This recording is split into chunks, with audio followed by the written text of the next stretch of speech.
తెలంగాణలో రేవంత్ రెడ్డి పరిపాలన విధానం మీకు ఏ విధంగా అనిపిస్తుంది? ఏం పరిపాలన ఉందండి ఇక్కడ చూడటానికి. ఆ. అంత ముందే బాగుంది పరిపాలన, కేసీఆర్ గారి పరిపాలన బాగుంది. ఎందుకని? ఆయన పరిపాలన చేశాడు కాబట్టి, ఉమ్, ఆయన పరిపాలన చేశాడు. ఉమ్, ఈయనేం పరిపాలన చేస్తాడో నాకేం అర్థం కావట్లేదు. చూస్తున్న సంవత్సరం అయిపోయింది. ఉమ్.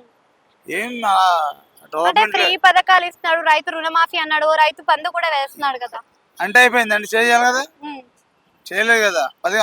ఎప్పుడో 15 ఆగస్టుకి చేస్తా ఉన్నాడు ఆయన. ఆ, ఇప్పుడు 15 ఆగస్టు పోయి ఎన్ని నెలలు అవుతుంది? ఉమ్, రైతు రుణమాఫీ చేసాడా? ఉమ్. చేయలేదు. రైతు రుణమాఫీ జరిగింది అంటున్నారు కదా చాలా ఎక్కడ వరకు. జరిగిందండి? జరగలేదు కదా. ఖజానా ఖాళీ అయింది అందుకే ఖజానా ఉండే ఖాళీ అవడానికి ఖజానా లేదు ఇక్కడ. ఉమ్, ఖజానా లేక ఆయన పోతున్నాడు ఢిల్లీ పట్టుకొని. కేసీఆర్ మొత్తం ఖాళీ చేసి అప్పులు చేసి పోయాడు. మరి చేసిండు, మరి అప్పులు చేసిన మరి అప్పులు చేసిండు, ఆయన పనులు కూడా చేసిండు. మరి దానికి ఏమంటాం?